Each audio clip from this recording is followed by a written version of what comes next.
Okay, so last week it was announced that both Disney and the Criterion Channel has censored the classic crime thriller The French Connection by removing a scene where one of the characters says a racial slur which I am not allowed to repeat because of my lack of melanin. And by announced it, what I really mean is that they just kinda did it and didn't fucking tell anybody. I, like so many others, only found out about this via Twitter, which is always a wonderful experience.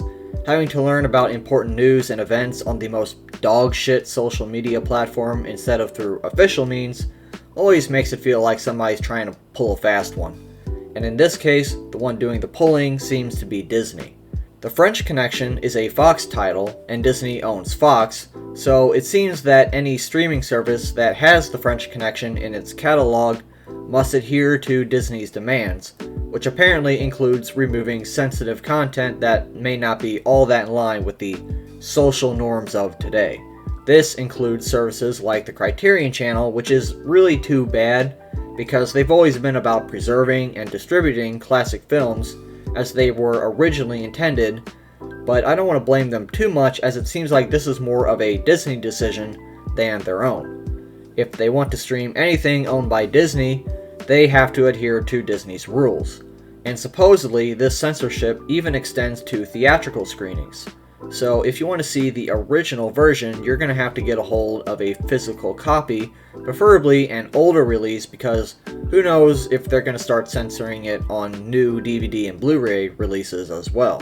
Now, I am definitely no fan of the N-word, however, as a lover of film and film history, this is incredibly concerning as I would rather watch movies in their original form and come to my own conclusions about them rather than everything being child-proofed by a billionaire cartoon mouse. I mean, I'm the guy who will watch old propaganda movies from fascist regimes just to learn more about that period of history, so I think I can handle a fictional character saying a few naughty words. And if you don't want to hear that, that's fine too. There's literally thousands of movies out there that don't have that kind of language. I totally understand if there are things that make you uncomfortable that you don't want to see. I have those things as well, like I don't enjoy seeing graphic nudity in movies, so I avoid them if I can. But for movies that do have unpleasant material in them, well, that's what the writers and directors of those films intended, and it's really kind of scummy for some corporation to screw around with the original artistic vision.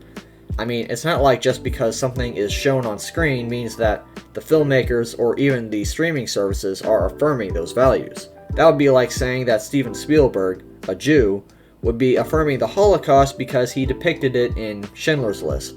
The reason why removing this scene is important is because it removes an important context to help the audience understand this character's worldview. We're not meant to agree with his beliefs, only to understand what they are, so we know why this guy does the things that he does. Now, it would be easy to make this video a rant about how the woke snowflakes are ruining everything.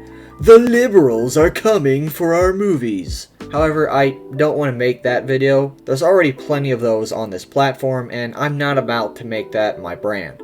Rather, I wanted to make this video to discuss the topic of film censorship in the broader context, because I think that this issue isn't just confined to the current political, social situation of today. I feel like we're experiencing the second coming of the Haze Code. What is the Haze Code, you ask? The Haze Code was a set of industry guidelines for what was and wasn't acceptable in American films from the mid-1930s to the late 1960s, when it was eventually replaced by the MPA rating system that we have today. And it severely suppressed content that was deemed morally unacceptable by the American public at the time. During the silent era, there was a growing sense of outrage over the supposed moral corruption that films were having over the youth. And so, in order to save themselves from government-enforced censorship, the motion picture industry themselves chose to adopt the code, which prohibited many of the things that segments of the public were becoming outraged by. This included the prohibition of depicting overt sexual material, especially so-called deviant sexual behavior, such as same-sex, extramarital, and interracial romances. You also couldn't show graphic violence, depict authority figures like the clergy or police with disrespect, or use very much profanity. In fact, one of the most famous lines in movie history, Clark Gable's iconic parting words in Gone with the Wind, "Frankly, my dear, I don't give a damn," was almost cut from the film due to the code and was only allowed to remain at the last minute. Of course, Haze Code censorship didn't just apply to movies made while it was in effect, but was retroactively applied to older movies as well. This led to many pre-code movies experiencing massive cuts, as non-compliant scenes were systematically removed from older movies. For example, many of the more violent scenes were cut from King Kong, and it wasn't until 2005 that we had a complete theatrical version fully restored again. Other movies were not so lucky.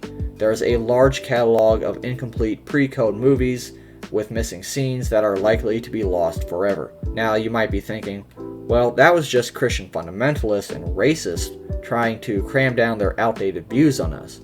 So how can the French Connection situation be any different? But you see, in effect, it is the same situation.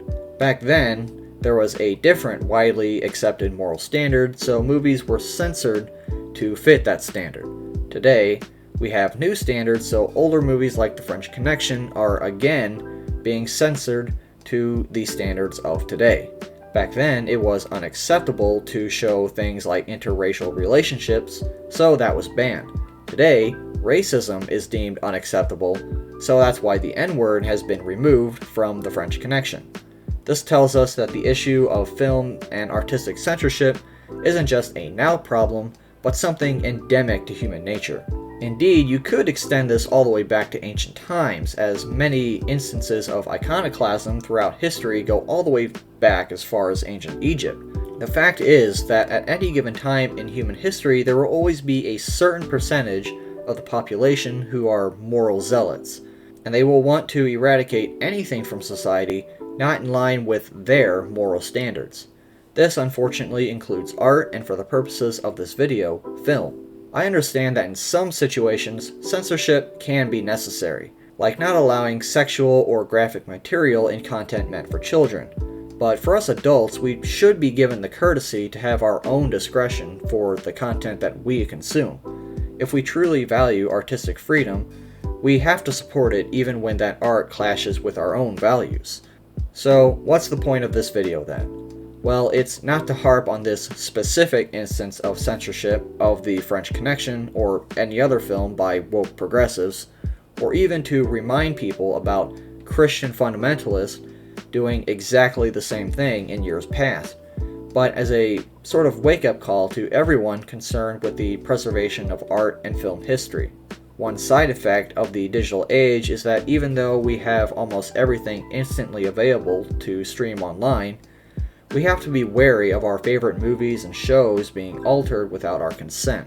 On the one hand, it is convenient to have all this material available at our fingertips, but a major drawback to digital media is that if the powers that be decide to remove or change it, we can't do anything about it. We're kind of at the mercy of corporate bureaucrats in that regard. One solution that's often touted would be to start collecting physical media again, but I understand why this can be prohibitively expensive for a lot of people, and even that's not a perfect solution either, since physical releases can be censored also.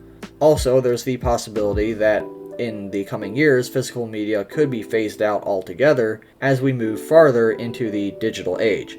I guess the best we can do is to continually search out for the original versions of movies and shows that we watch, even if it's more difficult, as well as continue to voice our displeasure with whomever may be doing the censoring at any given time. So go ahead and watch The French Connection, but don't stream it. Rent a copy from your local library if you can. Just be sure that you're getting the real thing and not some altered version. And always be on the lookout for further censorship, because if there's anything that history has taught us, it's going to happen. Anyway, that's all I have to say for now. Good night.